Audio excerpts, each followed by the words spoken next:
Good morning to the audience. My name is Professor Jennifer Trahan. I'm a full-time faculty of the Center for Global Affairs at NYU and Director of the Concentration in International Law and Human Rights. Welcome to our panel. So the Center for Global Affairs offers two master's degree programs, one in global affairs and one in security, conflict, and cybercrime. We also offer professional enrichment courses and certificates. I'm going to provide introductory remarks and then turn the panel over to Andras Goldman for moderation.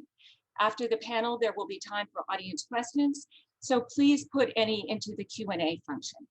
This panel is also celebrating the launch of the new book, The Future of Global Affairs, Managing Disruption, Discontinuities, and Destruction, published by Palgrave Macmillan. It's a book written by the faculty of the Center for Global Affairs, edited by Professors Chris Ankerson and W.P.S. Sidhu. My chapter focuses on mechanisms and key challenges for the ICC. So this panel is addressing the question today, what do we make of the development? We seem to be shifting from the creation of international or hybrid criminal tribunals for the prosecution of core atrocity crimes. And now we have, quote, mechanisms. So for anyone in the audience who is unfamiliar, what I mean are the mechanisms related to Syria, Myanmar, and Iraq. The Syria mechanism is known as the IIM, International, Impartial, and Independent Mechanism. It actually has a much longer name. The Myanmar mechanism is known as the IIM, the Independent Investigative Mechanism for Myanmar. And in Iraq, we have UNITAD, the investigative team to promote accountability for crimes committed by Daesh/ISIL. So what the mechanisms do is compile information and then see what can be used for evidence in assembling cases. They don't have prosecutorial capacity. They essentially preserve the evidence in case there can be a credible national prosecution or international or hybrid criminal tribunal later created, or in the meanwhile, universal jurisdiction, so that perpetrators who travel to countries able and willing to exercise their laws can do so. So first, we might ask, why are we seeing this shift? Well, I would suggest in at least two of our situation countries, the most direct routes accountability have been blocked by the veto power at the UN Security Council. Here I'm talking about Syria and Myanmar. So we don't have an international or hybrid tribunal for Syria or for Myanmar, nor will we. And I think we can extend this to if we examine crimes being committed against the Uyghur. We will not be having this tribunal, and it's due to the way the veto power is being used. We don't have referral of the situations to the International Criminal Court, nor do I anticipate that we will. I examined this in my recent book, Existing Legal Limits to Security Council Veto Power in the Face of Atrocity Crimes, and suggest that states could challenge this state of affairs and that the way the veto is being used is in disregard of international law. But I also want to suggest that if we're moving from tribunals to mechanisms, we may be going through somewhat of a backslide in the field of international justice. I'm not sure all the panelists will agree with this, but it will be interesting to hear their take. So my concern is that before we complacently move into this trend, if this is a trend, that we consider some of the negative and potential implications. So I think first, there is a risk of confusion. I've heard these mechanisms called accountability mechanisms. They aren't, they don't do accountability. I think there's the related danger that the international community, having created a mechanism to compile the evidence, thinks it's done something, thinks that it has done enough. And then, you know, maybe the spotlight moves on. There's often a window of opportunity after events when the international community can galvanize action. Will we really be coming back years from now and creating tribunals? It's really entirely unclear. So that thirdly, if all that results are a handful of universal jurisdiction cases in our situations that I'm not even sure related to Myanmar, that will be possible, I think there will have been a lot that is left out. And as Prosecutor Hollis will be able to tell us, and Prosecutor Rapp, Ambassador Rapp, you know, one of the things a prosecutor can do is they have luxury to have jurisdiction over the whole situation, and they can analyze the key perpetrators and the worst crimes and reach a prioritization strategy based on that. Universal jurisdiction just works differently. It's who travels where and who happens to be there. It in no way ensures the worst crimes are prosecuted. Fourth, we do I at least have some concerns about one of our mechanisms in its design, and that is UNITAD. So there we have the troubling optics of this mechanism, which only collects evidence of ISIL crimes, potentially turning it over to the evidence over to the Iraqi government, which was a party in the conflict against ISIL. That harkens back to the overtones of Nuremberg.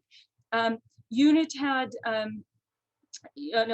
ideally either a mechanism or prosecutors would have jurisdiction over a whole situation, and this simply was not possible. UNITAD also seems to be designed to work with the Iraqi authorities, and we have troubling reports that they're conducting brief trials of ISIL perpetrators ending in the death penalty without due process. And a UN institution can't share their evidence with that kind of process, but that seems to be what was created. So I'm not sure all this was fully thought through when the mechanism was created. Fifth, I do see actually the case for mechanisms related to Syria and Myanmar, and this is where the International Criminal Court route has been blocked, or at least blocked for the bulk of the crimes, and the other routes to justice are blocked. But absent that, I think we want to be careful in future not to be creating mechanisms that are in competition with the International Criminal Court. And sixth and finally, and I'll end with this, how do these mechanisms interrelate with human rights, commissions of inquiry, fact-finding missions? We have one of the commissioners here to maybe help us on this issue. How do they interrelate? And then we have NGOs potentially gathering information. We have the mechanisms compiling information. Then we potentially have prosecutors' offices. We have created multiple different layers. More is not necessarily better. I think it potentially complicates chains of custody, potential for re-traumatization of witnesses as they're interviewed. So in conclusion, I do realize that international justice is shaped by the politics of the possible. We are in a difficult political climate. Some key countries are either rejecting justice for crimes on their territories and involving their nationals, and or willing to block justice for their allies. And here, the Biden-Harris administration needs to take itself off this list and make the climate a little less difficult by reversing sanctions on International Criminal Court officials. Meanwhile, I wonder if states in creating mechanisms haven't somewhat walked away from ensuring accountability for the worst atrocity crimes and taken a somewhat easier route of creating mechanisms. So I want to turn this over to our very esteemed panelists. I'm really pleased that they've joined us here today and see what they make of these developments. I'm going to turn the panel over to Professor Andras Goldman for moderation.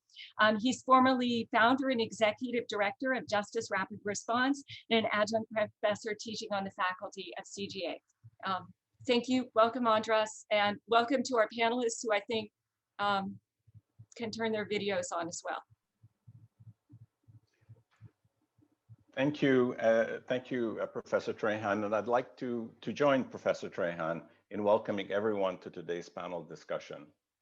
As you see, we have a really excellent panel today, and in order to get to our topic as quickly as possible, instead of reading out everyone's biography, I'd like to point out that everyone's biography is available. If you go onto the online brochure, just click on our names and you'll find our bios. I would also like to mention one more thing before we begin. As Professor Trahan's introduction shows, there are many aspects to today's topic. It's really one that seems to have created less buzz and less discussion than its importance warrants.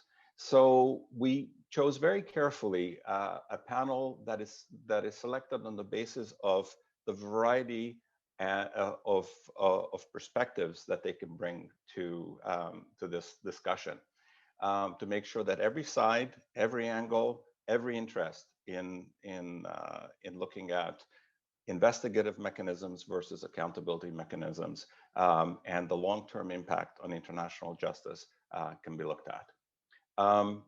with that, let me start. And my first question is to Professor Cécile Abtel. If you're ready.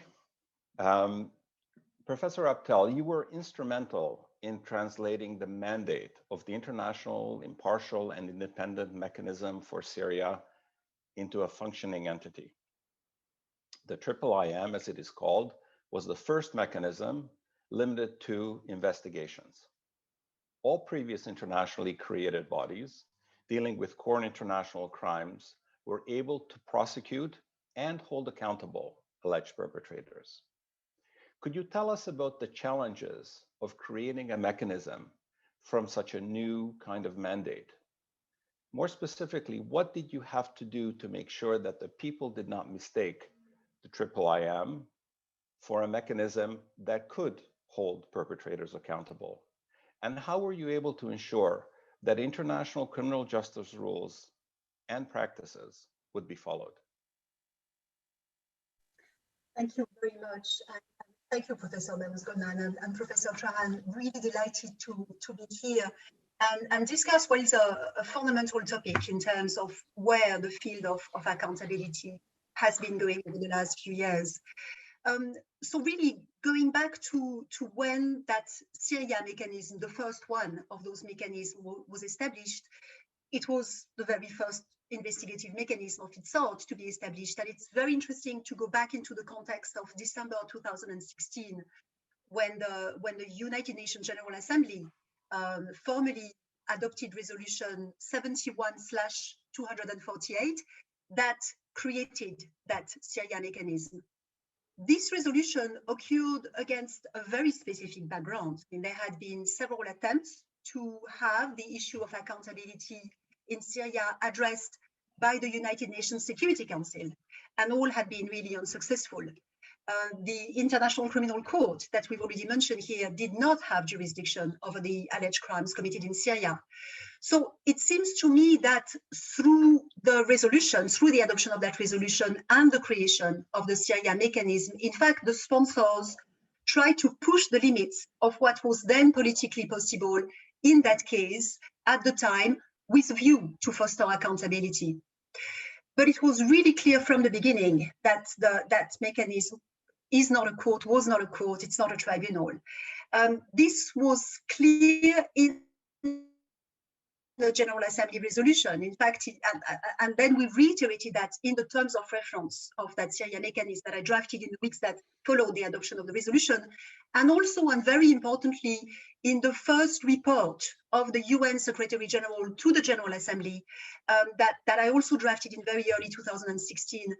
All of these, so the resolution, the terms of reference, the Secretary General report, all of these made it very clear that there are important differences between the mechanism and a court. The mechanism in Syria, as well as the subsequent mechanism, have no prosecutorial powers. They are, and I think that the best way of describing them is to really look at them as an interim step towards criminal accountability. And just in fact, to be clear, the mandate of the Syria mechanism as defined in the resolution is twofold. It's one, to collect, consolidate, preserve, and analyze evidence of violations of international humanitarian law and human rights violations and abuses. That's the first part. The second part, and that's where we even get closer, I mean, because the first part is close to a commission of inquiry, but the second part is to prepare files in order to facilitate and expedite fair and independent criminal proceedings in accordance with international law standards in national, regional, or international courts or tribunals that may or may in the future have jurisdiction over these crimes in accordance with international law. And I read from paragraph 4 of the resolution that established the mechanism. So clearly we had mechanism that had a mandate falling short of being the establishment of tribunals, but you just heard that that mandate of preparing files, in fact, indeed could lead to some confusion. And that was a very big concern that we had initially, because it was clear that the mechanism has no ability to conduct prosecution or try individuals. But because it was brand new, a very innovative model, there were confusions. And I think that especially coming from civil society, I mean, in the context where there are violations that are so systematic, there are a lot of expectations on the part of civil societies, and really that was the case in Syria. So that those expectations reflected then into hoping that this mechanism would provide an actual criminal accountability. To ensure that that was not happening, we had a lot of work very early on, as we were even building the mechanism, reaching out to Syrian civil society actors, working with them to make sure that they understood the mandate and its limits of that mechanism. And I think that was crucial ultimately in gaining their trust, and that's been very important for the Syria mechanism. If you allow me, maybe, I mean, I'd like to read 2 or 3 short extracts from the Secretary General report, the Secretary General report on the Syria mechanism, because that's where we try to clarify the limits of the mandate of the Syria mechanism vis-à-vis criminal accountability. So in paragraph 4, this Secretary General report recalls, and I cite, under international law, the primary burden rests with the Syrian Arab Republic and other states having jurisdiction to investigate promptly, thoroughly, independently, and impartially any allegation of human rights violations or abuse, international violations of IHL, etc., to prosecute those responsible and to ensure that victims have access to an adequate and effective remedy for such violations. And I want to stress that because the Secretary General felt that it was extremely important to reiterate the fact that the primary responsibility to further and foster criminal accountability rests with states, including the state primarily concerned. And I think that it's important that we locate this discussion within these responsibilities and not only look at the responsibility of the international community. And then the report goes on to state in its paragraph 8, and again I cite, criminal accountability to which the mechanism contributes, and I underline contributes, is an element of a broad transitional justice approach. So the Secretary General even located the mechanism as its role within criminal accountability, but even the broader space of transitional justice, including truth-seeking processes, reparations, institutional reforms, etc.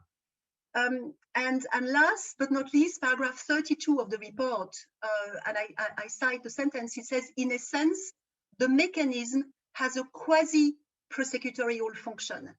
So not only the mechanism is not a tribunal, but it's not even a prosecution office. It has a quasi-prosecutorial function.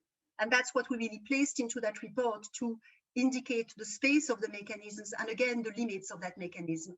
So really in 1 or 2 sentences, to me, what is absolutely important to consider when looking at the Syria mechanism, the first one of that model, but also the subsequent mechanism, is really to look at them as bridges. I mean, they're there to ensure that while there is no criminal accountability, precious information and precious times are not lost, so that we keep the options of criminal accountability for a future stage. So they're really steps towards supporting accountability at all levels. Thank you. Thank you. My next question is to Commissioner Yasmin Souka. Commissioner, your experience in the field is extremely broad, from Truth and Reconciliation Commissions to looking at accountability in the final stages of the Sri Lanka war, and currently you are acting as chairperson of the Commission of Human Rights in South Sudan. The relationship of human rights investigations and international criminal investigations has long been debated, both in terms of the different standards employed in the investigations, as well as whether information collected by human rights investigations could or should be used in international criminal matters. If you would, please tell us how the advent of these international criminal investigative mechanisms, the IIIM, the IIM, UNITAD, which we know some of them do tap into information gathered by human rights commissions of inquiry. How do they impact the conduct of human rights investigations? Thank you, Professor Chauhan, and thank you, Andrash. It's a great pleasure to be here. You know, in looking at the impact of these criminal investigative mandates, I think that they have certainly influenced to some extent the mandate of the Commission on Human Rights for South Sudan. Certainly the IIIM did.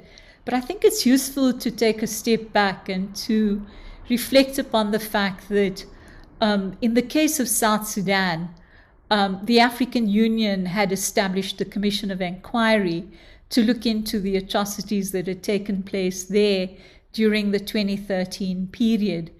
And as a result of that report, there was an agreement in terms of a peace agreement that there would be a hybrid court established, as well as two other transitional justice mechanisms, a commission on truth, healing, and reparations, a commission on truth and healing, and a compensation and reparations authority.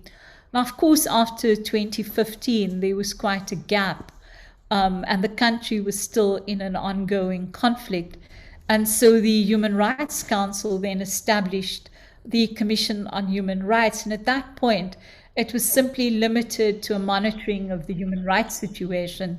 But after 2017, and I think no doubt influenced by the need to address this question of the need to collect and preserve evidence in a country which was still in a conflict and where the potential for evidence disappearing was quite high, the Commission was really given quite an extraordinary mandate, if I would put it that way.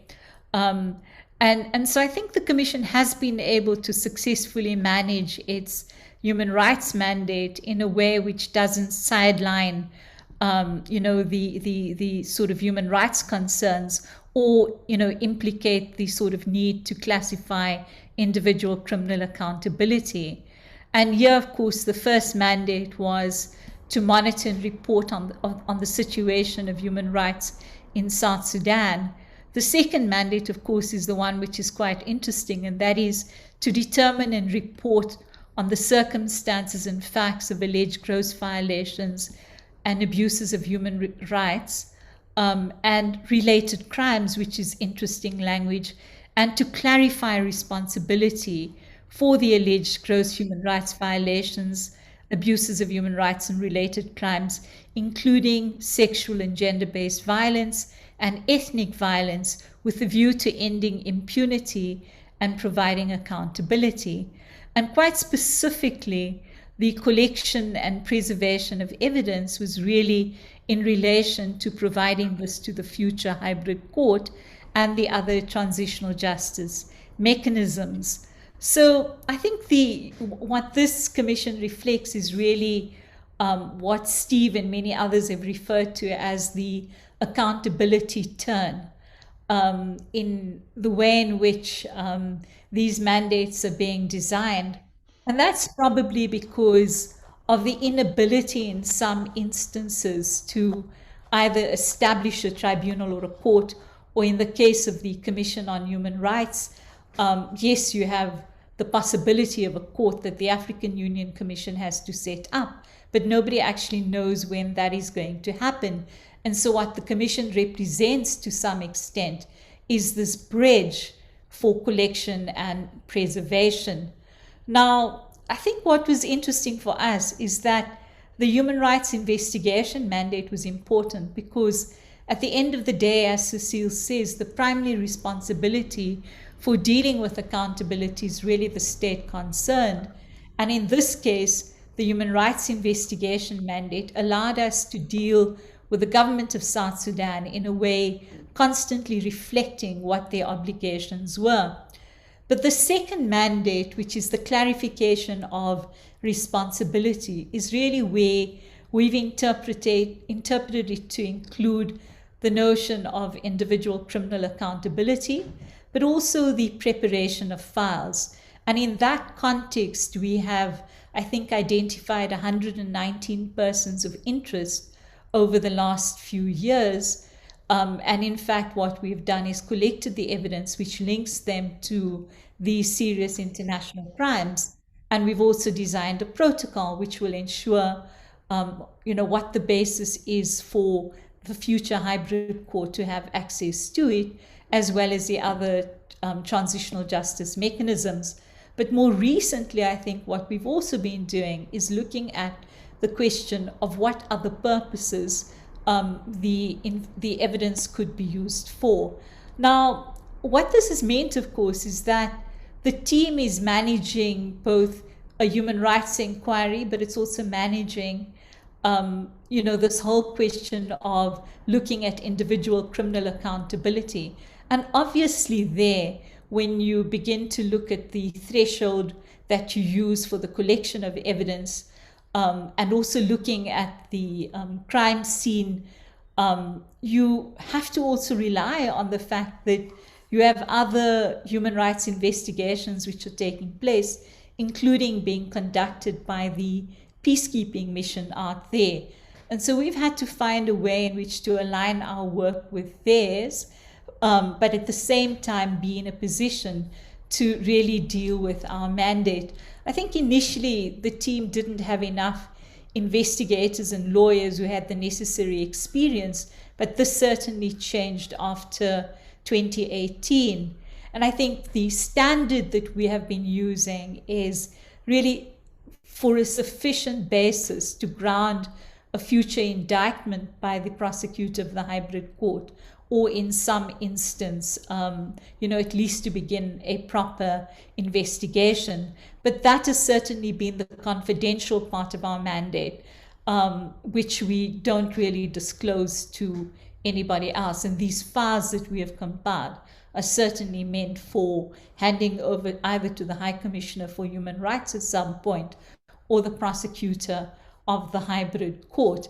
But I think that there's an important value to being able to do both, because at the end of the day, we're talking on the one hand of state accountability, and on the other hand, we're talking about individual criminal accountability. And I think we have certainly found a way to straddle both of those worlds. Thank you, Yasmin. And I'm a little conscious of time, so I would just like to ask everyone to keep within the 5 minutes so that we have plenty of time for question and answers afterwards. With that, Ambassador Stephen Rapp, in addition to your substantive experience and knowledge of this field, which is enormous, you have a unique political perspective from all of the years that you've spent traveling the globe as U.S. War Crimes Ambassador. The very real need to relieve the pressure that many states felt they were under to do something, anything, about situations involving atrocity crimes, especially in the face of deadlocked Security Council, that led the international community to settle on the idea of creating mechanisms with only investigative powers is well understood, and we have been discussing that. If the result was the creation of only one such investigative mechanism, we would probably not be having this discussion today. But now we have 3 successive investigative mechanisms having been created one after the other without interruption, and they are replacing accountability with investigations. And I'm wondering whether you feel that in the long term, not in the short term where they're obviously useful, but in the long term, could they have a negative effect on international justice, that pattern? Well, thank you for that question. I basically don't view these accountability mechanisms as competitive. I view them as contributing to accountability and building the evidence base and frankly the pressure to achieve justice. And I would note, even when we've had an international tribunal created within months of the crime and set up, like the Rwanda tribunal where I prosecuted, frankly, our investigative base and investigation was imperfect. When I tried the media trial, maybe 10% of what I used I gained from our investigative division. It came from the great work of Alison DeForge, of Human Rights Watch, or Jean-Pierre Chrétien and his team that dealt with the media. And so I had to reach out in other ways, and we were fortunately able to do that in that context because the conflict had ended. But I think we need these resources and we need them with the right people, and they also need to be having the relationship with the civil society organizations and the experts that can feed information into them. We talk here about Syria, where this all started, and also the accountability turn that Yasmin has described. Of course, with the Security Council blocked, we've tended to rely for multilateral mandates on the Human Rights Council, and I think we have something like 24 mandates since 2011. I think 20 of them actually call for accountability, and of course, it's an imperfect process to send accountability to the Human Rights Council with its expertise in human rights law and not international criminal law, and with the kind of operating procedures to sort of focus on the kind of crime base and determine what kind of violations have occurred, and not really the capacity in a lot of situations to reach out from a criminal law standpoint and determine who the real authors of these violations are. This led in 2012, when I was ambassador to the US, recognizing that even though we had the Pinero Commission doing these great reports, we needed to deal with all of the digital material that was coming out, and we needed to deal with the documentary information, the hundreds of thousands of files that became available when areas of Syria and the security services fell to the opposition. And so we created this SJAC initiative, which eventually seeded organizations like CJA, which has dealt with linkage, and the Syrian Network for Human Rights, that's done a fantastic job on the crime base and the victims, and the Syrian Archive.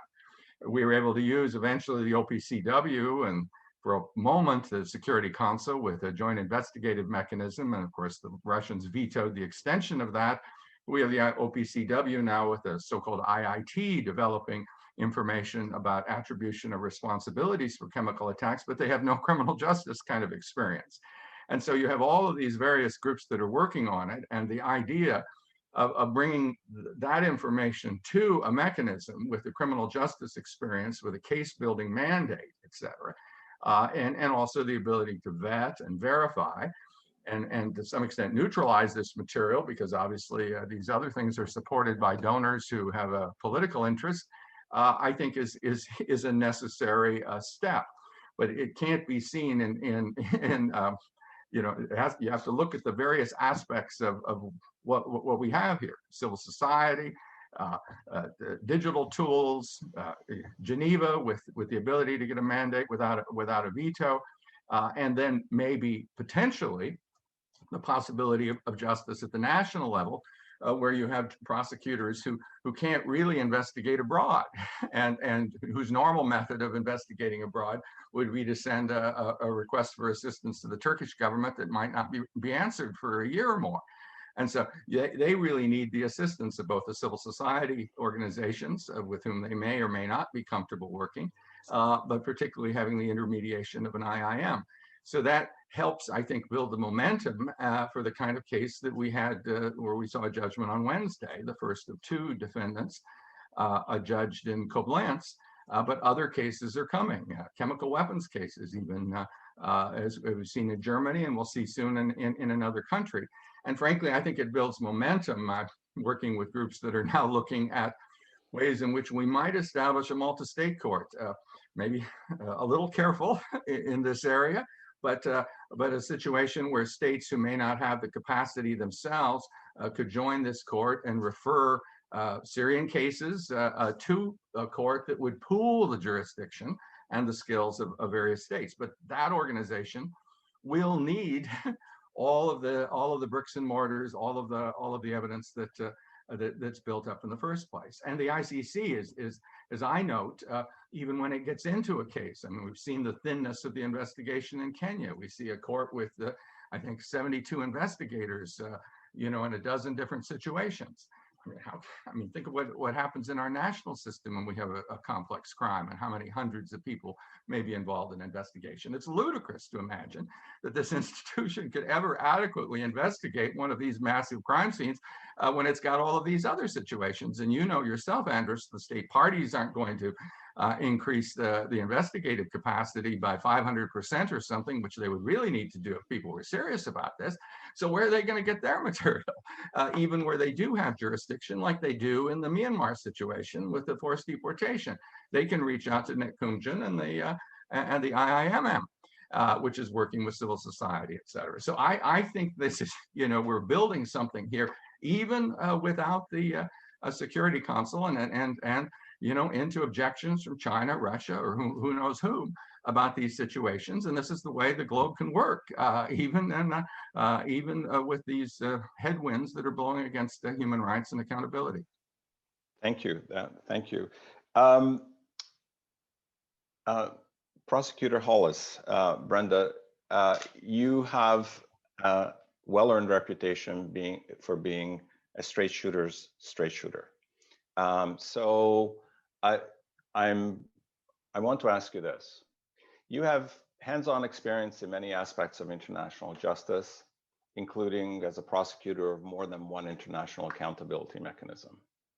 You have therefore had a privileged perspective on the deterrence and justice value of accountability for atrocity crimes in situations where there is recurring cycles of violence. In your opinion, how is the switch from accountability to investigative mechanisms impacting the delivery of deterrence and justice, and thus our ability to have international justice help break these cycles of violence?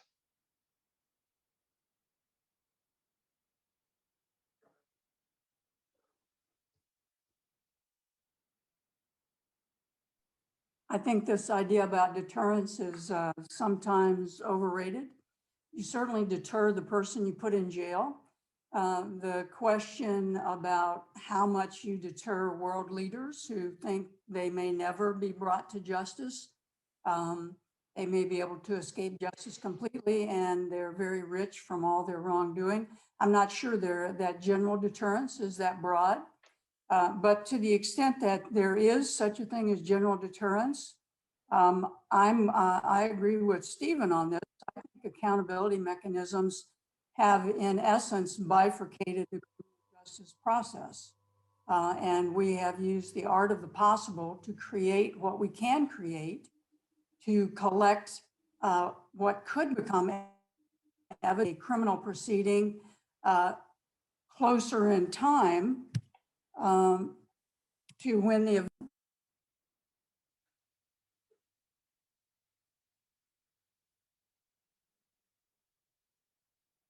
that's a positive aspect of creating these mechanisms.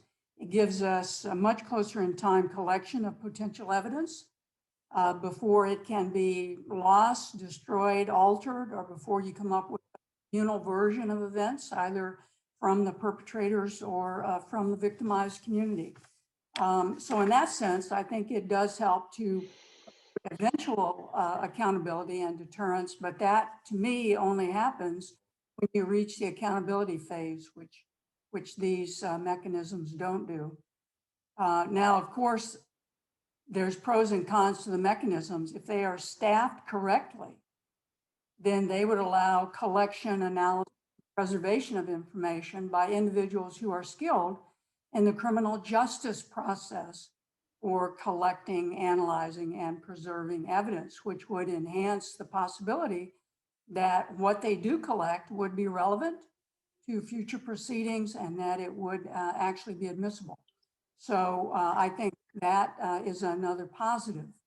I think in these mechanisms I've seen, better practices have been employed in the investigation, analysis, and preservation of the information. I think also the investigative mechanisms, this bifurcated process does what was mentioned earlier by you, and that it does take pressure off states who may have a very fragile peace as they are emerging from these mass atrocities. It takes pressure off them to investigate these crimes because they may be alienating groups that they can't afford to alienate. So if they can say it's not us, it's this international entity, I think that's a positive as well. I think the negative aspects of it is, first of all, as I said, it really is not accountability. It's simply a preparatory step so that accountability at some point perhaps can be determined. I think also that the international community, certainly supported by perpetrators and their supporters, would say, you know what, you've investigated, you have a report, that's enough. We don't want to spend money, certainly on an international tribunal or court. And states may even feel we're stretched as it is. We don't want to spend money on trials when we've already had investigations.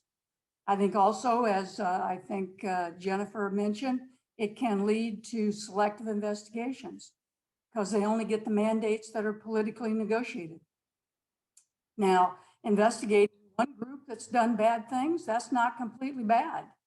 You shouldn't forego investigating them because you can't investigate everybody. But ultimately, of course, what you want to do is to be able to bring everybody into the net, no matter what side they were on, who has engaged in violations. And also accountability. I know human rights, you look at state accountability. I think in today's world, human rights also looks at accountability of paramilitary groups and other groups that may have engaged in these crimes as well. So I think there are pros and cons to it. I don't think that it is an accountability mechanism, but I think it's the best thing we can do today to preserve evidence in a way that ultimately could be used by an accountability mechanism. If I could just make one more point, I think the concern about multiple investigations, that's a reality. It's been a reality forever. Stephen talked to that. Thank goodness there are groups out there that are collecting evidence even during conflicts, during mass atrocity commission, because we rely on them. The Cambodian court really could not have proceeded without the millions of documents that have been collected over the years by DC Cam. So I think there, the lesson for the international community is to do what Stephen tried to do with a project of his, and that is to create best practices for anybody to use who is investigating and collecting information. You know, there's not really that much difference in terms of the fundamental practices that should be applied to collect relevant information. You have to use an elements-based framework, and to be sure that it is credible. You have to do different things, look at the evidence in different ways to ensure that it's credible. So I don't see that big a difference between rights investigations and criminal justice investigations. To me, it's how full do you have to fill the boxes instead of what are the fundamental procedures that you should follow. And so I think there should be more effort in ensuring that all of these groups out there that are really collecting information are doing it using best practices for doing it and preserving it. And maybe we should think about a centralized collection point where all of these groups would hand over their evidence. They would continue to be the owners. It would be preserved in a way that would make it usable later. Thank you. Thank you, Brenda. We're ready for round two of the questions. Again, I'm asking all panelists to be conscious of time so that we have a little bit of time for question and answers afterwards. Back to you, Professor Abtal. Cecile, when the international community agrees on a set of actions to an agenda item that it is dealing with, it really has dealt with that agenda item and it removes it from its considerations because obviously it has a very busy schedule. When an investigative rather than an accountability mechanism is chosen as a solution to resolving an agenda item, especially in our case, to deal with atrocity crimes, the need for a more robust international response will only increase if there's a continuation of the atrocity crimes. But if there is a continuation of the atrocity crimes, the political pressure needed to have states act and meet that increased need, for example, by creating an accountability mechanism, is not going to be there any longer because the international community and the states will be able to point to the fact that, yes, we've already created something. We have created an investigative mechanism. There it is. It's dealing with it. In your experience, especially with IIIM, was this a perspective ever contemplated? And if so, how was it considered? Well, thank you. I mean, these are really important questions, and you said in light of the Syria experience. Let me maybe start my response with that. I mean, when we considering really building on the experience of the establishment of the Syria mechanism, I am of the view that in fact back then and retrospectively, in fact, the creation of the mechanism did the reverse. It was, in fact, a way of putting back accountability on track to an extent. And I think that that's because, as I mentioned in my response to your earlier question, I mean, I sort of described briefly the context. When the Syria mechanism was established, there had been a long process before the General Assembly adopted the resolution. There had been a long process at the Security Council with a situation where, in fact, I mean, the veto had been, the veto had been used in 2014.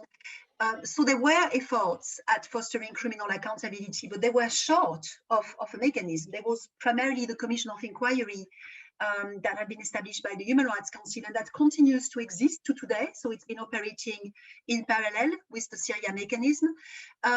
But many of the other criminal accountability concerning Syria were really looking at specific set of issues. So for instance, back then, there was a lot there was some attention being devoted to the use of chemical weapons, but there was no attempt at looking more comprehensively at criminal accountability. Back then, there were also quite a few talks of focusing on one specific group, like Daesh, ISIS, which in fact we saw reflected into the later UNITAD mandate. So within this context, the creation of the Syria mechanism was, I think, just the reverse. It was almost a reiteration of the commitment of the international community to a broader, impartial, independent criminal accountability. And I think it's interesting that, for instance, the General Assembly then had 105 votes in favor of that resolution. And the resolution not only created the Syria mechanism, but it also stressed the importance of justice as indispensable for sustaining peace in Syria, or for sustainable peace in Syria. So I think that in the case of Syria, creating a mechanism was in fact an effort to reset the trajectory toward accountability and redefining the narrative. So from that perspective, it did not, the creation of the mechanism did not remove the item from the agenda. It almost put it back, it reinstated it. But that said, now when I step back from Syria to look at the broader picture, your reference to diffusing the pressure to create other accountability mechanisms, it's a very complex issue, I think. I mean, sort of trying to balance the various elements. On the one hand, I think that it's important that we recognize that it's not for the mechanism ultimately, or it's not for entities to further accountability. The only entities that can keep the pressure and keep the accountability on the agenda are the states. So from that viewpoint, states can act in one way. So the responsibility primarily lies there. And I think that if some states act in creating a mechanism, that's really then for those states to continue also being pushing towards accountability. It's a bit tricky though, because indeed the mechanism do not do a lot of public reporting. And back at the time of establishing the Syria mechanism, and since then, it's been something that has limited, I guess, the capacity of the mechanism to keep the momentum for criminal accountability, because they work primarily behind the scene, and that may not contribute to incentivizing accountability. But they are nevertheless making criminal accountability unavailable. They're building the momentum. I mean, that's, as was referred by all of the other distinguished panelists, they preserve evidence. They, I think, in fact, contribute to the chain of custody, especially for those established by the UN. In the case of all of those three ones, they put crucial evidence under the preserve of the United Nations with its privileges and immunities. So they help also prepare files. So I think that they build the momentum and can make criminal accountability unavoidable, first and foremost at the state level, and then possible international accountability. But I think that your question is an important one that is especially to be considered for creating further mechanisms. It was one thing to create Syria, something else to reproduce it in two other contexts. I think that those questions are very important to keep in mind when considering, whether or not considering creating another mechanism. And those creating those mandates should indeed really carefully consider which entities can incentivize comprehensive and tangible accountability, and how to best diffuse the tension and keep the pressure on. Thank you, Cecile. Commissioner Suka Yasmin, human rights investigations have the purpose of promoting and supporting human rights. It is no secret that a number of countries in the Human Rights Council context have been trying to undermine the effectiveness of human rights investigations by saying that commissions of inquiry are not really meant to be investigating human rights, but they've been used merely as, quote unquote, the advance guard for international criminal investigations.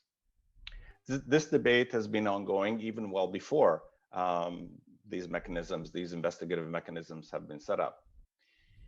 But with their advent, have the authorization of commissions of inquiry been affected? Have the mandates which commissions of inquiry have received from Human Rights Council have been impacted by the advent of these investigative mechanisms? Thank you, Andras. I think that, you know, as Cecile said, you know, it's a question of how do you pay attention to the human rights situation in a country and keep the pressure on. And at the same time, how do you deal with what I would call, I think, quite a polarized Human Rights Council, in which it's really very difficult to get a commission of inquiry set up, and even more so to get one with an investigative mandate, which also deals with the collection and preservation of evidence. And I think in that respect, what we have seen are really, I think, a lot of creativeness around the question of mandates. And I think that the Commission on Human Rights from South Sudan has been the recipient of that kind of creative logic, really, which has allowed it to, in fact, continue its work carrying out fact-finding, but at the same time paying attention to individual criminal accountability. But you do see that there's no doubt that for many member states, there's a lot of fear in allowing the authorization of these kinds of mandates, because there's a fear that one day it can apply to you.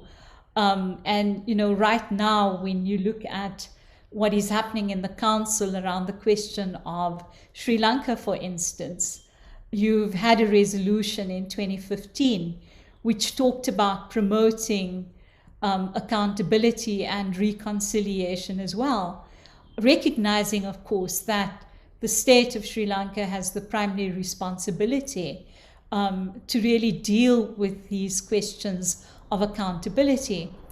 But there's a reflection based on the High Commissioner's report to the Council this year that in the period since 2015, what you've seen really is a regression in Sri Lanka and the need really for the international community to pay attention to the fact that accountability is not going to happen in Sri Lanka.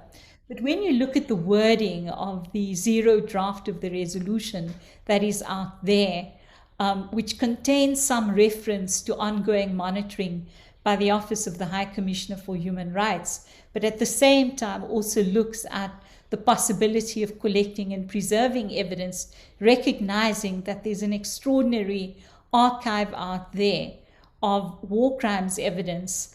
And you look at the way in which the polarization of the council is affecting the discussion on the resolution, I think you get a sense of how difficult it is to get, you know, mandates like this through in the council. And in fact, I would say that there's a real emphasis on the Human Rights Council offering technical assistance. And in many ways, technical assistance has become a substitute really for dealing with really serious crimes that are taking place in a country. And I think that straddling for many member states who really focus on pushing an accountability agenda, what they have to do often is try to compromise and straddle both worlds, which makes it really incredibly difficult. And you see that in many of the mandates that are being set up currently. And I think what we have to recognize is that these are political issues, and they reflect the political divisions which are taking place both in the Security Council and now in the Human Rights Council as well. But with that, I think you also see extraordinary creativity, which allows for human rights situations to remain on the agenda of the Council, but even go a step further and really look at this question of how to collect and preserve evidence, with the idea that one day in the future it could be used really to deal with those who have responsibility for these crimes. Thank you, Yasmin. Ambassador Rapp, a hard question. The one investigative mechanism that is substantively unlike the others is UNITAD. The creation of this mechanism appears to be clearly a compromise between what was needed to be done about doing something about the horrific crimes committed by ISIL or Daesh, and at the same time having to get the agreement of the government of Iraq. The cost of that compromise, as reflected in UNITAD's mandate and terms of reference, include, as Professor Trahan pointed out, it includes some divergence from accepted international practices. I'm now primarily referring to investigating just one side to the conflict, as opposed to investigating the whole situation, turning information over to another party to a conflict, a party that holds trials that don't meet international standards of fairness and that employs the death penalty. One of the risks in undermining the consistency of application of international criminal justice, so not using the same rules and procedures and practices, is that it has a long-term effect not only on international justice, but also on our rules-based system. It emboldens others to play fast and rules with the rules if they see the rest of the international community not maintaining standards and practices. From this perspective, do you think that the creation of UNITAD was worth it? And really, was there no other way of bringing ISIL or Daesh to justice? Well, it's a very good question, and obviously you point to the very real political reality here. I'll talk a moment about that, but let me just say why I think it is worthwhile. There's an enormous interest in trying people that have been associated with ISIS or Daesh, but the tools for doing that are unfortunately generally just counterterrorism kinds of prosecutions. Of course, we have those in Iraq where it's sufficient to say you're a member of ISIS, and then it's a choice for the judge whether it's life or death in terms of your sentence. On the other hand, when those individuals turn up in Europe, not every country has terrorism statutes. They're more fair in a way in the process, but they will end up trying somebody for being a member of ISIS, and they might get a 2-year sentence, or if they might have a video that shows they were with a severed head in a video, they might get a 5-year sentence. And you have countries like Sweden, for instance, that has no counterterrorism statute. And so they don't want to bring their people home, even the ones, the hundreds of, indeed, well, perhaps as many as 1,500 Europeans that are now not in Iraq, but in Syria, in the Kurdish-controlled areas, in the camp in El Hol, where there's also, of course, large numbers of dependents. And so what's fundamentally needed to make that process fair and to actually talk about who deserves to be prosecuted, and certainly to send the message to the future to young people who might join these organizations, is not to try people because they're associated with an organization that they may attribute to, their religious purism, but instead because they were involved in rape and murder of children or of the elderly, of cruel and bestial and brutal and selfish acts. et cetera, and to have that kind of information. And so trying to do better investigation, which is always complicated when you're dealing with jihadist groups, because hard to get insider witnesses in that context, is, I think, extremely important. As Brenda said, if you can't prosecute everybody, is it okay to prosecute some? Well, obviously, and we have the mixed case of Nuremberg, or the review is obviously a process that, as Jackson recognized in his opening address, what was one-sided, but still one in which it was done according to the applicable rules then of due process, and in which the whole story is told, and in which the victims' voices at least can be heard, and more recently in other proceedings more actively than they were, for instance, at Nuremberg. So doing even one-sided justice right is one of the reasons to have these investigative mechanisms. Now, in terms of the political realities, when the crimes of ISIS, exploded in the region in 2014, you had conduct on both sides of the Syrian and Iraqi line. In Syria, there was a commission of inquiry to deal with that, and people like our good friend Sarita Asraf, who was on the staff of the Pinero Commission, worked on the report on the genocide against the Yazidi based upon the sexual slavery and the killing campaign that had been conducted, and that was extremely valuable. That was on that side because they were investigating all sides. There was at least one short mandate on the Iraqi side to investigate what was going on, but it was under the control of the High Commissioner. And I remember talking to him afterwards, and he was saying, and of course that report came out and found out, they didn't have a lot of access, but they had some, talked about the crimes of ISIS and what had occurred. Also spoke about the popular militia, the Shia militia that had been involved in running Sunnis away from their villages and doing other alleged offenses. And of course, the Iraqi government was outraged by that and basically prevented that from even getting a second mandate. And so when it goes, and of course, Iraq's not in the ICC. If you talk to Iraqis about the experience of the Iraqi High Tribunal, most of the human rights people say that Iraqi High Tribunal was very bad, one-sided justice, a few death penalties, most famously of Saddam, and that was insufficiently internationalized. If you talk to anybody in Iraq, they say that was bad because it was too internationalized. This time it needs to be the Iraqi system. So that was, and of course they were the ones that bled in defeating ISIS. So the world wasn't in a position to come in and say, oh, we're taking this away from you. We have to respect the state and the forces that defeated this very vicious movement that had committed genocide, crimes against humanity, and war crimes.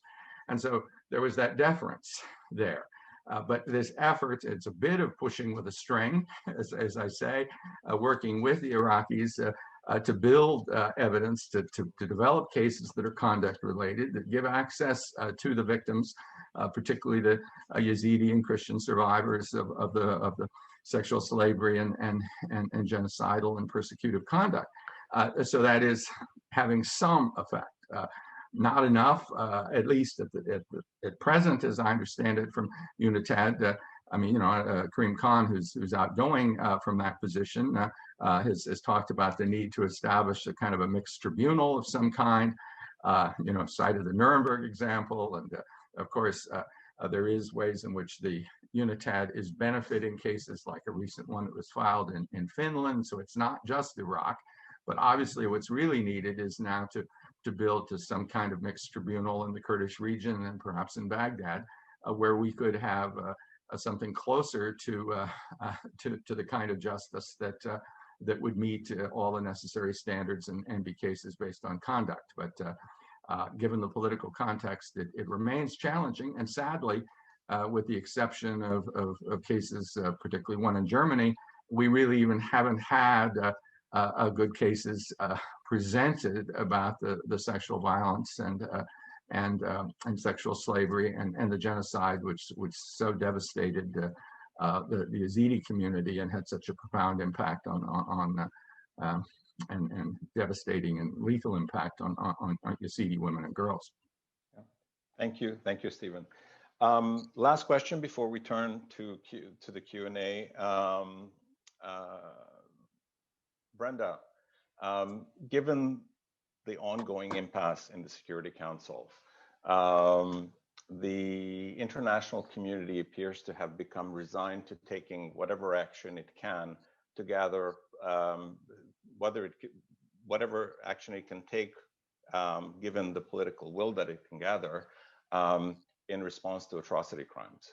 Even if such action is only collecting information that in many cases may not be professionally gathered or preserved, information that is often provided by one side to a conflict about another side to the conflict. Given all of that, and the mandates of these mechanisms are, as many of you have said, only to assemble this information and not to hold anyone accountable.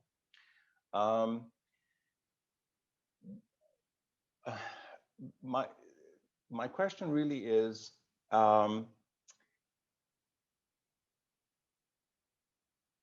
we know that these mechanisms are only investigative, yet we are already down the road, as Jennifer Trahan has said, to calling them. Some people are beginning to call them accountability mechanisms.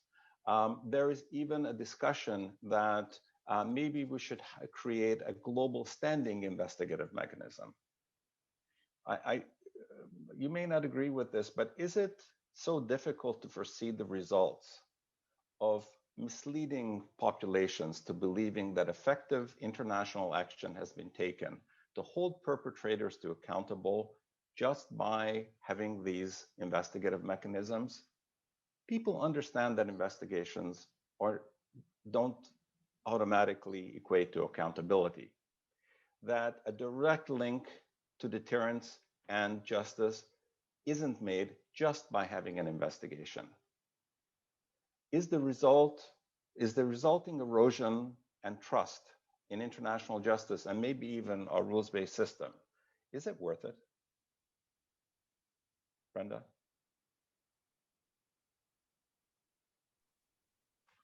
Well, I think when you balance it, ultimately it is worth it, because if we don't do it, then we risk not having evidence should we ever have an accountability mechanism. I think the way that we do, and I also think, you know, these victims and people in these countries, as you say, they know very well that investigation is not accountability, regardless what statesmen want to call it for their political reasons. They know that. The guy that killed their husband, their wife, their kids, raped them, that person's not in jail. They know that. And I think that really the key is to continue to emphasize that these investigative mechanisms are step one in the criminal justice process, because that's really what they are. You're having a lengthy separation between investigation and trial, but they are created to gather this information so that if in the future there are trials, that the information will be there, will be relevant, it'll be admissible.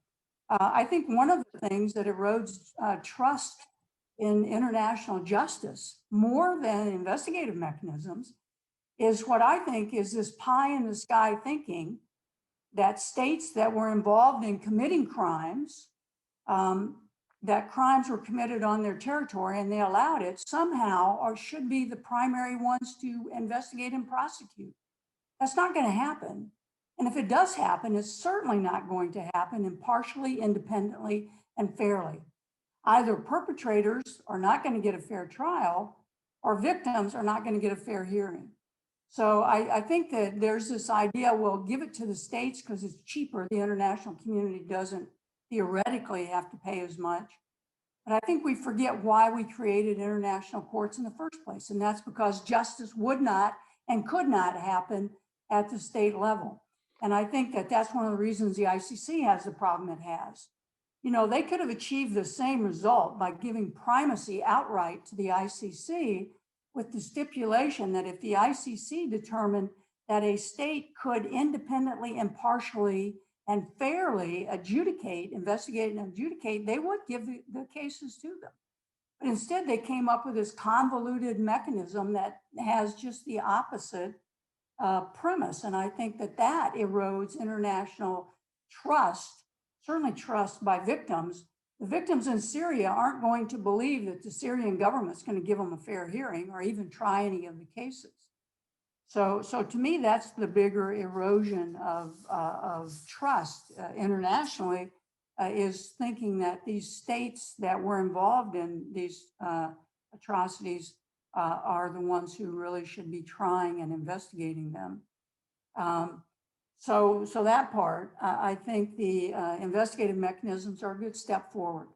In today's world, it's what we can do, and it is the best way to ensure we get evidence that can, at one point, using all these creative solutions that the other panelists have talked about, could end up in creating courts. I think this idea of multi-state court, where states cede certain of their jurisdiction for a particular circumstance, I think that that's a very real possibility and should be something pursued. I like the idea of a standing investigative mechanism with standard operating procedures that are the same throughout, and a mandate that isn't curtailed to investigating just one group. So I think on balance, it's better to do something than nothing. I like the Boston Patriots slogan, New England Patriots slogan, just do it, just do your job. And right now, the job we can do is investigative mechanisms or these other creative approaches, and we should do it so that we can gather evidence, so that if there is a proper accountability mechanism, we can have evidence for them. And I think we should also have this information campaign to make it clear that this is the best we can do now, thanks to the intransigence of states that align themselves with bad guys, but that we're doing it so that in the future, hopefully, we will have proper accountability mechanisms. Thank you, Brenda.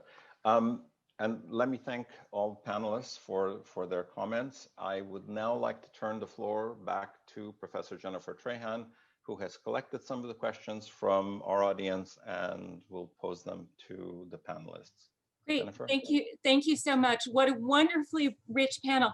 Maybe I could just take I know unfortunately Ambassador Rapp has to leave very soon. I think he has to sign off at 11:20. So in the last 2 minutes where we have him, maybe ask one question of myself. I mean, don't we have to be a little bit concerned that the way universal jurisdiction works, it's a little bit random who gets tried? And that's what we're counting on now. I mean, in the interim, I mean, yes, if the political climate changes, we could have tribunals, you know, but it's not. So in this current hostile political climate, we are really dependent on people's travels plans to ensure justice, and it's just hit or miss. Am I off in my concern? That's my concern. Let me start with Stephen, who then has to leave if anybody else wants to weigh in, and then we really will go to the audience questions. No, at 11:30 Eastern time, I'm on a panel out of Oxford on the Uyghurs. And if you talk about it, trying to find a way into jurisdiction universally, and in that case, you can imagine the challenges. Certainly that's when I talk to people like Justice Kirby looking at North Korea and the findings, trying to find a North Korean official that's traveling, et cetera, that would give you universal jurisdiction. It's certainly limited. And it is hit and miss. Obviously, there have been historically very important cases. The Pinochet case in 1998, at the same time the ICC was created, at the same time the ICTR was rendering the first judgment for genocide, was an enormous part of the picture. And of course, no international court prosecutes everybody. So some cases are of value. But you know, not enough states have the capacity to do these things. They need the assistance of international courts, even when they do have somebody in country. Germany's doing a great job, and the judgment and the dealing with the expertise on the Caesar photos and all of the witnesses and the ways in which they made these broad findings about crimes against humanity and torture in Syria is fantastic. Best example I've seen of that to date. Partially out of the German recognition that because of their history, they have a kind of an obligation to do this when it can't be done anyplace else. But that doesn't exist other places. Most other places are focusing on relatively low-level offenders that have come there, and those cases, you know, are uncoordinated and hit and miss. So it's not perfect. it is something, and we have to continue to sort of shop these cases and find our ways to do them. And of course they involve usually people that have found their way into a third country. Historically, these have often been long after the crimes. Rwandan cases that are now being pursued in the United Kingdom, or cases involving Nazis that were pursued in Australia in the 90s, et cetera. Usually a long time afterwards. The fact that we've got something on Syria while it's still ongoing is, I think, pretty remarkable. I do want to emphasize that I do think that we need to look more broadly and innovatively. If countries were to band together and pool their jurisdiction, of course, then there's a question of who pays for it. Are they prepared to do that? But it would have to be a relatively narrow crafted things where countries would assign their own judges, where they would send cases where they really need the capacity of a court to deal with it. And I'm dealing with one country now that has a potential general to prosecute, and it's only got one person working on the case. It could send that to this place, and it could then reach out to other states, work with the IIM, work with the IIT, the chemical weapons people, and really build a proper case there, and do it as in ways that would ensure that wherever somebody landed, we might have a way to get to them. And of course, it could do what the French and Germans have done to a point. It can also indict high-level persons and put out an international arrest warrant, and maybe they never get to caught. But Pinochet went to England for treatment, and by heavens, he got arrested. So you never know when that might happen. So if it's done on the basis of certain forms of jurisdiction, you can do those things as well. So it I think takes creativity and a number of states that are willing to form the critical mass. But what we're talking about today helps establish the foundation, and in a way, kind of the office of the prosecutor for such a court, together with the national officials that would be involved in bringing the case to the court. So I do think that this is a step in the right direction, and we'll keep pushing for it. And obviously, at the end of the day, we're much better off if there's a transition in Syria and, Latin American style transitional justice, really there in a fair way. That would be great. Or that there would be a potential for an international tribunal like the ICC to deal with the truly high-level offenders. Of course, that'll only be a limited number of cases. So there can be other things that we can hope for and build for. But in the meantime, we have to use the avenues that are open, and it was open for an IIM, and let's look now at the next step, particularly as these atrocities continue and as the victims are not receiving justice. Stephen, if you don't have to run immediately, I think there are two questions that probably are best directed at you. I'll ask them simultaneously. Okay. To your knowledge, has the IIIM contributed to the Koblenz trial? And then we had a question, if the Biden-Harris administration doesn't reverse sanctions on ICC officials, doesn't this embolden others to do similar measures? And our questioner is asking, where is the groundswelling of global pressure on the Biden-Harris administration to reverse sanctions? So let me. Well, a very good question. Let me answer the second one. I really do think that we're moving toward the striking of that executive order in the coming days, and it's absolutely essential. Obviously there can be concerns about the case on Israel, the cases involving U.S. personnel for alleged torture in Afghanistan. But there are ways to deal with these issues in terms of complementarity and the legal processes, and threatening a court, holding a gun to the head of judges effectively engaged in extortion, engaged in what would be obstruction of justice if it happened in our country, be a violation of 18 U.S.C. 1503 to sanction judges or prosecutors or people or their personnel. We need to get rid of that, and that's an important part of U.S. leadership and partnership with other countries in support of justice. The other question specifically, would you repeat that? Whether we know if the IIIM contributed to the Koblenz trial. Very definitely, and they've worked very closely with the prosecutors, have a great relationship.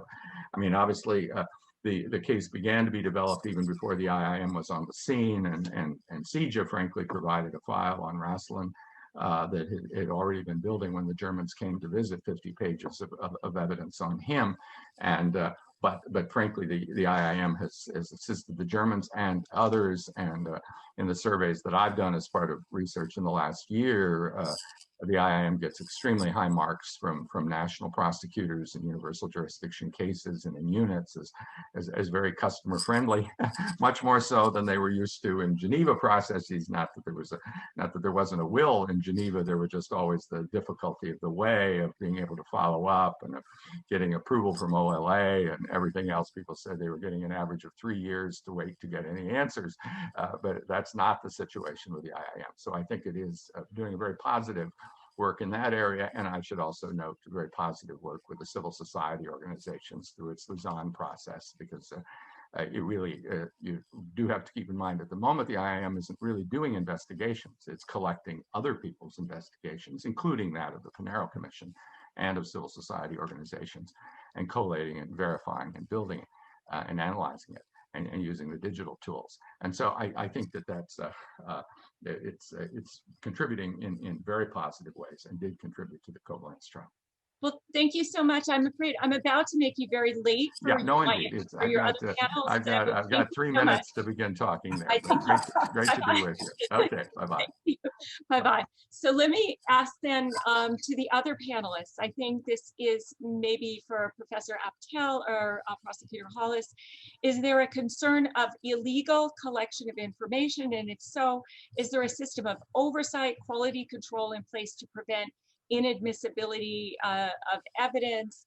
And then Chairman Suka, to Commissioner Suka, maybe I'll ask you as well to quickly try to, if you can comment on the challenges of overlapping mandates of special investigative mechanisms from thematic and country special procedures created by the Human Rights Council. Do we have concerns with overlapping mandates? So Cecile or Brenda,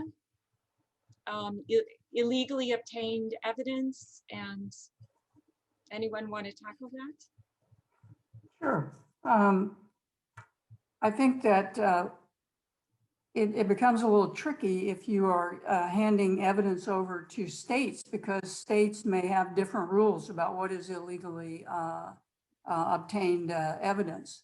But I think if you apply the international standards, you are the safest you're going to be, unless you know that particular states may be the recipients, and then you pay particular attention to what their rules are.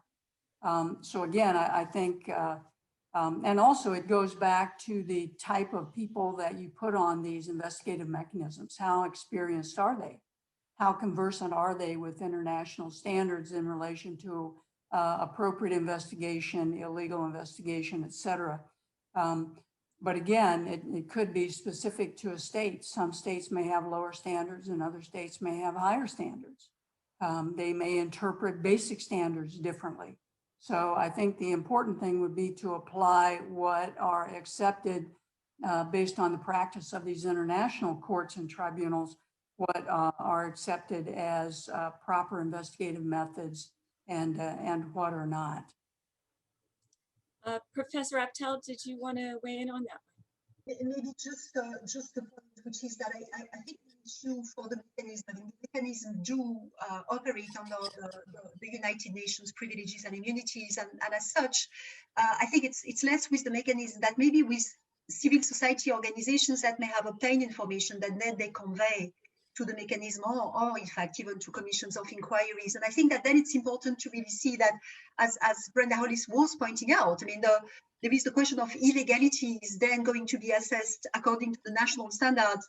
In the common law countries, we really have very strong issues on admissibility to start with, and then the probative value. In the civil law countries, it's less about admissibility than it is about the weight that is being given then to by the judges that cumulate. But in all systems, whether civil law or common law, there are ways of assessing the admissibility, and that's when the illegality is there. And even in some circumstances, information that may have been obtained in certain circumstances may still be given some probative value and be worth considering. So I think it's important to look at the fact that in some of those circumstances, even some information that may have been obtained under certain circumstances may be very helpful.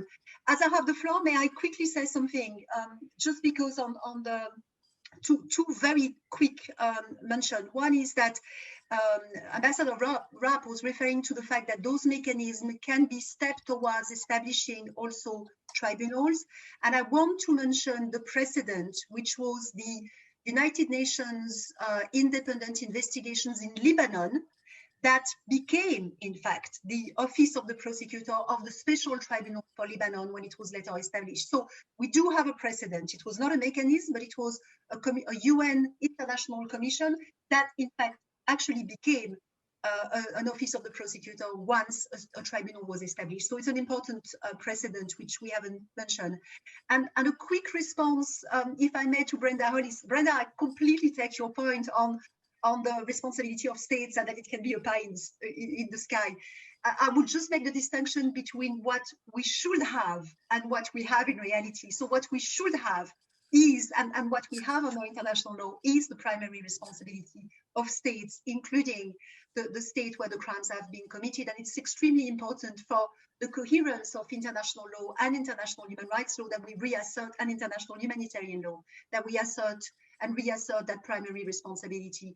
But indeed, in so many cases, for a whole large range of reasons, those states do not, in fact, deliver on these obligations. And that's why then we absolutely need to have other forms of accountability, whether hybrid or international. Thank you. Yeah. Jennifer, I think you had also asked about monitoring the mechanisms in relation to whether their methods are complying with standards.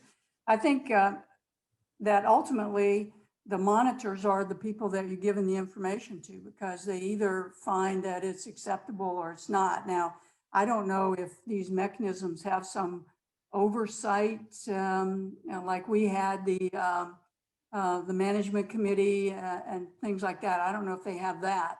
But our management committee never looked at things like that. But ultimately, if you did it wrong, as far as the state's concerned, they won't take your evidence. So I guess they're the ultimate arbiters of your methods.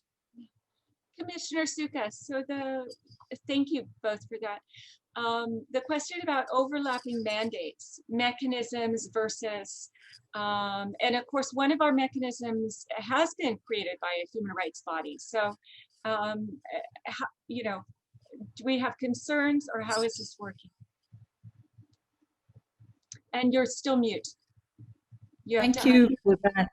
Thank you for the question. I mean, I think that, you know, in a country like South Sudan, for instance, you have the Commission on Human Rights, which has both a human rights fact-finding mandate, but also looks at this question of individual criminal accountability.